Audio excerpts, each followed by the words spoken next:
আসসালামু আলাইকুম সবাইকে। সকলে কেমন রয়েছেন? আশা করি সকলে অনেক অনেক ভালো রয়েছে। আজকে আমরা আলোচনা করব দ্বিগু সমাস নিয়ে। দ্বিগু সমাসটা কি? দ্বিগু সমাস কেন প্রয়োজন? দ্বিগু সমাস থেকে কি পরীক্ষায় আসে নাকি আসে না, সব কিছুর উত্তর আজকে আমরা এই ভিডিওতে জানার চেষ্টা করব। তো আমরা যদি এই দ্বিগু সমাস বা তৎপুরুষের সমাসের দিকে আসি, আমরা দেখি যে দুইটা সমাসেই পরপদটা প্রাধান্য পায়। অর্থাৎ একটা সমাসে তো দুইটা পদ থাকে, আমাদের পূর্বপদ প্লাস পরপদ। এই পরপদটাই মেনলি এখানে আপনার প্রাধান্য পাবে।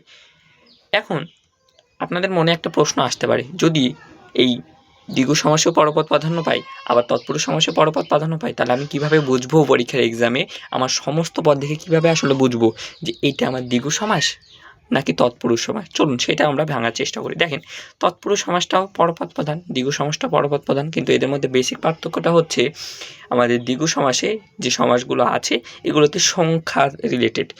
যেমন আপনি বলতে পারেন তেপান্তর বা 13 নদী। এই যে 13 নদী বললাম, তাহলে এখানে কি 13 একটা সংখ্যা, তেপান্তর, তেপান্তরে তে বা 3 একটা সংখ্যা, ত্রিফলা এই যে 3 একটা সংখ্যা, তারপর হচ্ছে কি ষড় মানে কি 6, এই যে 6 একটা সংখ্যা, তাহলে আমি কি সংখ্যা পাচ্ছি না? তাহলে সংখ্যা প্লাস আমি একটা পরপদ পাবো এবং ওই পদটাই কি আমাদের প্রধান হবে। তো এই রকম যখন আমরা সমাস দেখব, এরকম যখন আমরা প্রদত্ত শব্দ দেখব, সমস্ত পদ দেখব, আমাদের কোশ্চেনে তো সমস্ত পদ দেওয়া থাকবে, তখনই আমি বুঝে নিতে পারবো এইটা হচ্ছে আমাদের কি দ্বিগু সমাস।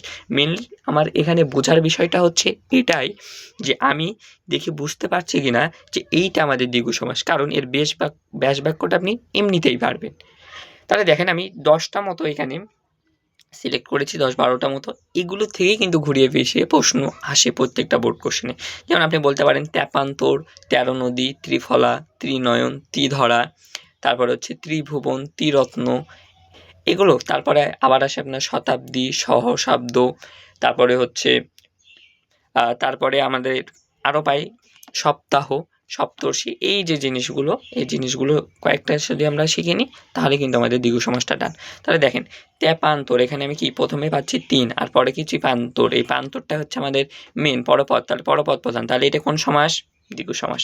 এর ব্যাস বাক্যটা হবে তেপান্তর, মানে তেপান্তরের আপনি উপরে 3 নেন, তাহলে ত্রেপান্তর, 3 প্রান্তের সমাহার। 13 নদী, তাহলে কি হবে? 13 নদীর সমাহার। ত্রিভুবন, তাহলে হবে ত্রিভুবনের সমাহার।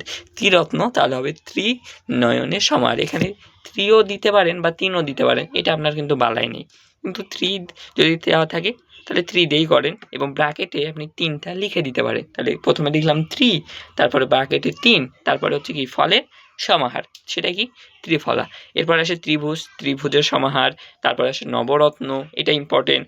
সপ্তাহ, নবরত্ন, সপ্তর্ষি, শতাব্দী, 4টা মনে রাখেন। তাহলে কি? নবরত্ন, শতাব্দী, সপ্তাহ এবং সপ্তর্ষি। এই নবরত্নটা, নবরত্ন, নব মানে কি? নবরত্নের সমাহার। এখানে আপনি 9 ফয় এগুলো কিচ্ছু বলার দরকার নেই। তারপরে আসে কি? শতাব্দীর, শত অব্দের সমাহার। সপ্তাহ, তাহলে সপ্তাহ, তাহলে কি? সপ্ত অহে সমাহার। তারপরে আসে সপ্তর্ষি, সপ্ত ঋষির সমাহার। এরপরে আর কয়েকটা আমাদের লাগে যে সহস্রাব্দ, সহস্রাব্দ মানে কি? সহস্র অব্দের সমাহার। ত্রিনয়ন, ত্রিভুবন, ত্রিরত্ন, সবগুলো কি? ত্রিরত্ন, ত্রিনয়নের সমাহার, রত্নের সমাহার। ত্রিভুবন, ত্রিভুবনের সমাহার।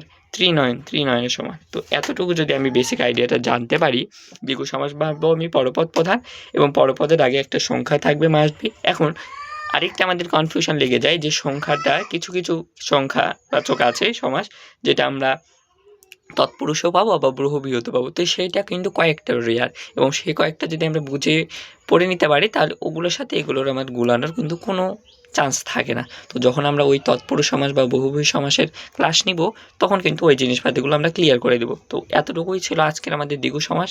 ভিডিওটা কেমন লেগেছে? ভালো যদি লেগে থাকে, তাহলে পরবর্তীতে কোন ধরনের ভিডিও চাচ্ছেন অবশ্যই সেটা কমেন্টে জানিয়ে দেবেন। আসসালামু আলাইকুম।